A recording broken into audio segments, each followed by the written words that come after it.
Hi guys, it's about 4:30 right now here in New England. I'm Stephen Boyle. Well, before we get to what's actually going on here in New England, let's talk a little bit about what's going on across the country. Well, um here is the biggest threat at this current time is a little bit of heat left in portions of South Carolina and also some severe weather into portions of Virginia and North Carolina. Also, the heat will start building out in the west. Since we do have a pattern change that occurred, we now have a trough in the eastern portions of the country and a ridge out into the western portions of the country, which this means that the west and the portions of the northwest will start drying up and start heating up, which is very good news for people out here, not so good for people out into these regions, even into the extreme central plains. It may get kind of warm and a little bit on the humid side. So that's again what's going on across the country here. Not a lot going on other than the severe weather out into portions of Virginia and North Carolina. Hopefully, people into those regions will stay safe. Um, so this is what's going on here into New England. All of New England, no watches or warnings. Absolutely gorgeous out there. Temperatures into the 80s. We really do. We really will be enjoying this for a little while here. And this is the radar. Nothing. And you see this little area of blue. That's just from the radar scan. So it's nothing. There's no rain in sight. However, it's not that good of news because we are starting to see a little bit of a drought here into portions of New England. However, it's not going to last too long, the very dry conditions. So there is those thunderstorms into portions of the mid-Atlantic this afternoon. Those, again, will start working their way south, and they already have. And by tomorrow, I expect them to be into it looks like they will be generally sticking around portions of Virginia and South Carolina. It's just this little low pressure system that's sticking around. Now, there are some concerns later in the week that a little low pressure system will start developing and may move up the coast and may affect portions of New England. Now, again, and this would produce some rain, and you'll see that in another model. This is the NAM model, by the way, and there could be some scattered showers and thunderstorms across portions of New England, particularly on Wednesday afternoon or sometime on Thursday, so I have to watch out for that. Now, this is again, there are those thunderstorms into portions of North Carolina and South Carolina this afternoon.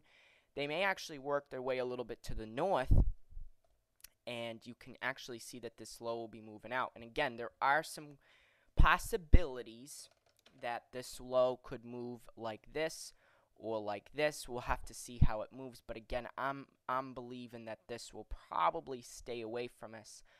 And again, that's by sometime on Thursday. However, there could be some pop-up showers and thunderstorms, by the way. Then there's this little complex of showers and rain and thunderstorms here and could be moving through the central portions of the country, through Ohio and Indiana, giving them some well-needed rain because, as you all know, there has been some of the corn crops into portions of this portion of the country have been getting destroyed by the massive heat wave.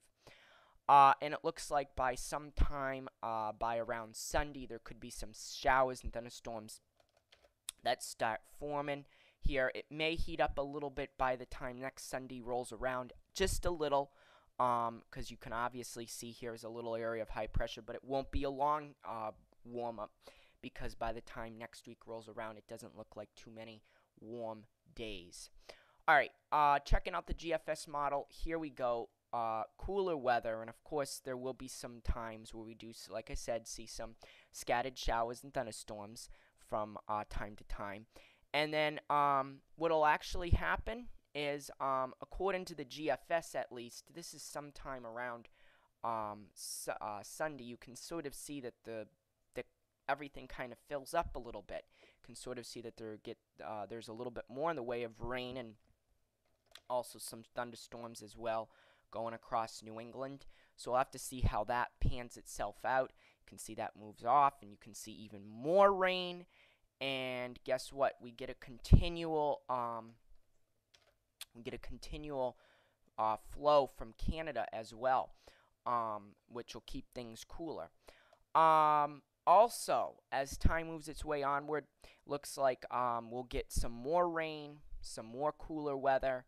And like I said, it doesn't look like we'll have intense heat, although there could be some heat from time to time. And look at all this that comes up by the time Tuesday the 24th rolls around. But at this particular moment in time, I don't see really any major heat waves. There will be next week if there were to be another heat wave, it would be next week. But this particular time, it only looks like it would last maybe a day or two. And really, it looks like things will start getting a little bit more wet around here, particularly by the time we work our way into the, really like I said, by next week, the middle part of the month, it looks like things will start getting a little bit more on the wet side. And then after that, things will really cool down. And actually, at this particular time, to start things off, to finish off July and to start August off, looks like it'll be cooler than average with temperatures maybe not even getting out of the 70s. But again, that's still some time away. But really, we got to contend with what's going on right now. And actually, the tropics are looking fairly quiet.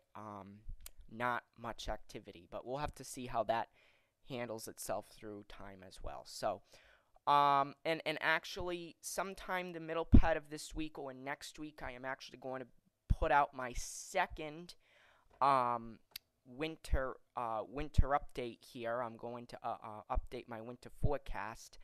And I actually have found out some pretty interesting revelations here. I don't know if any of you know, but out into portions of Europe, there have actually been some extreme flooding that has been going on out there. Very cool as well.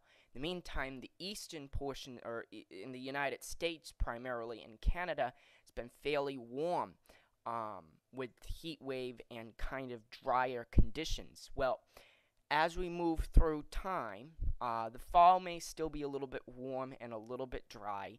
However, particularly once we start moving our way through, really through the end of the fall, looks like that pattern that's in Europe right now, and that was in Europe really for the past year, will start shifting its way towards the United States. And it looks like the United States primarily will be cooler, although there will be some regions that will see dry conditions.